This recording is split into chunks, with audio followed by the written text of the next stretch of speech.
Hello and welcome to my channel thinking literature. इस video में हम हाइपोथेसिस किसे कहते हैं उसे डिस्कस करेंगे। So let's jump into it. Hypothesis का मतलब है एक एजम्पशन या गेस जिसे प्रूव या डिसप्रूव करने के इरादे से क्रिएट किया जाता है। लेकिन एक रिसर्चर के लिए एक हाइपोथेसिस का मतलब एक फॉर्मल क्वेश्चन है जिसे उसे रिजॉल्व करना होता है। और हाइपोथेसिस केवल एक गेस नहीं होना चाहिए बल्कि वो एग्जिस्टिंग थियोरीज और नॉलेज पर बेस्ड होना चाहिए। और एक हाइपोथेसिस टेस्टेबल होना चाहिए जिसे हम साइंटिफिक रिसर्च मेथड्स जैसे एक्सपेरिमेंट्स और ऑब्जर्वेशंस के थ्रू सपोर्ट भी कर सके और रिफ्यूट भी कर सके। अब हम हाइपोथेसिस में वेरिएबल्स के रोल्स के बारे में डिस्कस करेंगे। मैंने वेरिएबल्स के ऊपर ऑलरेडी एक वीडियो डिटेल में बनाया है। अगर आप लोगों ने वो वीडियो नहीं देखा है तो देख लीजिए, मैं लिंक नीचे डिस्क्रिप्शन में दे दूंगा। हाइपोथेसिस इंडिपेंडेंट और डिपेंडेंट वेरिएबल्स के बीच के रिलेशनशिप को दिखाता है। इंडिपेंडेंट वेरिएबल वो है जिसे रिसर्चर मैनिपुलेट या कंट्रोल कर सकता है और डिपेंडेंट वेरिएबल वो है जिसे रिसर्चर मेजर या ऑब्जर्व करता है। इंडिपेंडेंट और डिपेंडेंट वेरिएबल के बीच का रिलेशनशिप कॉज एंड इफेक्ट वाला होता है। फॉर एग्जाम्पल, कोई एक रिसर्चर यह हाइपोथेसिस बनाता है कि जो लोग डेली सन के एक्सपोजर में रहते हैं वो ज़्यादा खुश रहते हैं। इस एग्जाम्पल में सन का एक्सपोजर इंडिपेंडेंट वेरिएबल है क्योंकि ये एक कॉज है, और level of happiness dependent variable है क्योंकि ये independent variable exposure to the sun का इफेक्ट है। सो हाइपोथेसिस रिसर्चर के द्वारा बनाया गया एक प्रोपोजिशन या एजम्पशन होता है जिसे रिसर्चर को टेस्ट करना होता है और ये जानना होता है कि वो सही है या नहीं है। अब हम हाइपोथेसिस के टाइप्स को जानेंगे और सबसे पहले हम नल हाइपोथेसिस किसे कहते हैं उसे डिस्कस करेंगे। नल हाइपोथेसिस उस टाइप के हाइपोथेसिस को कहते हैं जिसमें रिसर्चर ये मानता है कि दो वेरिएबल्स के बीच कोई रिलेशनशिप नहीं है।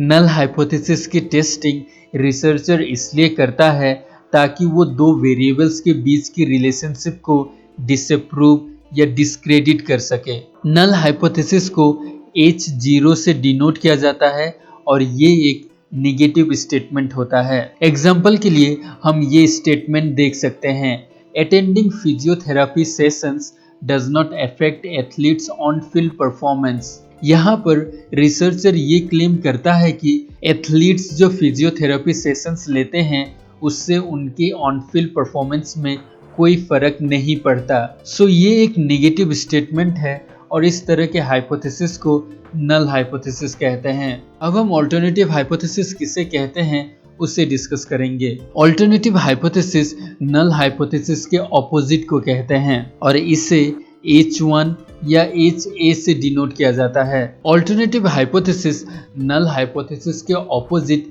ये कहता है कि इंडिपेंडेंट और डिपेंडेंट वेरिएबल्स के बीच कुछ ना कुछ रिलेशनशिप है और इंडिपेंडेंट वेरिएबल डिपेंडेंट वेरिएबल्स को अफेक्ट करता है। फॉर एग्जांपल, ये statement attending physiotherapy sessions improves athletes on field performance. यहाँ पर रिसर्चर ये क्लेम करता है कि एथलीट्स का फिजियोथेरेपी सेशंस लेने से उनका ऑन फील्ड परफॉर्मेंस इम्प्रूव हो रहा है। सो हम ये कह सकते हैं कि अल्टरनेटिव हाइपोथेसिस हमेशा पॉजिटिव स्टेटमेंट होती है। अब हम सिंपल हाइपोथेसिस किसे कहते हैं उसे डिस्कस करेंगे। सिंपल हाइपोथेसिस उस तरह के हाइपोथेसिस को कहते हैं जिसमें केवल दो ही वेरिएबल्स होते हैं, एक इंडिपेंडेंट वेरिएबल और एक डिपेंडेंट वेरिएबल। फॉर एग्जांपल, ये statement smoking is a prominent cause of lung cancer. इसमें लंग कैंसर डिपेंडेंट वेरिएबल है और स्मोकिंग इंडिपेंडेंट वेरिएबल है। अब हम कॉम्प्लेक्स हाइपोथेसिस किसे कहते हैं उसे डिस्कस करेंगे। सिंपल हाइपोथेसिस के ऑपोजिट कॉम्प्लेक्स हाइपोथेसिस में मल्टीपल इंडिपेंडेंट वेरिएबल और डिपेंडेंट वेरिएबल्स होते हैं। फॉर एग्जांपल, ये statement individuals who eat more fruits have higher immunity, lesser cholesterol and high metabolism. इस हाइपोथेसिस में मल्टीपल वेरिएबल्स हैं, जैसे ईटिंग मोर फ्रूट्स हैं इंडिपेंडेंट वेरिएबल और हायर इम्यूनिटी, लेसर कोलेस्ट्रॉल और हाई मेटाबॉलिज्म है dependent variables. So complex hypothesis में multiple variables होते हैं। अब हम एम्पिरिकल हाइपोथेसिस किसे कहते हैं उसे डिस्कस करेंगे। एम्पिरिकल हाइपोथेसिस को वर्किंग हाइपोथेसिस भी कहते हैं। एम्पिरिकल हाइपोथेसिस में एक्सपेरिमेंट और ऑब्जर्वेशन के थ्रू हाइपोथेसिस क्रिएट किया जाता है। क्योंकि इस तरह के हाइपोथेसिस में रिसर्चर एक्सपेरिमेंट्स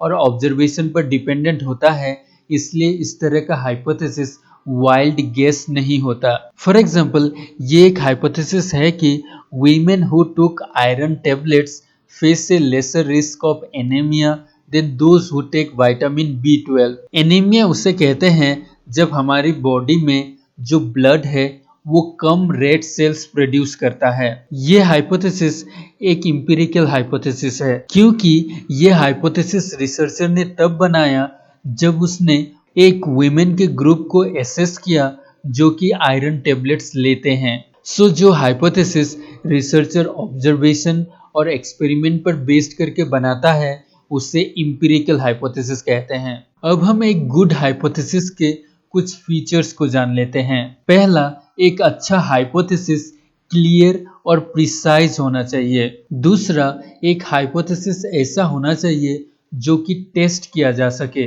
तीसरा, हाइपोथेसिस हमेशा वेरिएबल्स के बीच की रिलेशनशिप को दिखाना चाहिए। और चौथा, एक हाइपोथेसिस हमेशा स्पेसिफिक होना चाहिए, क्योंकि एक हाइपोथेसिस का स्कोप जितना ही लिमिटेड होगा उतना ही उसे टेस्ट करने में आसानी होगी। So come to the end of this video.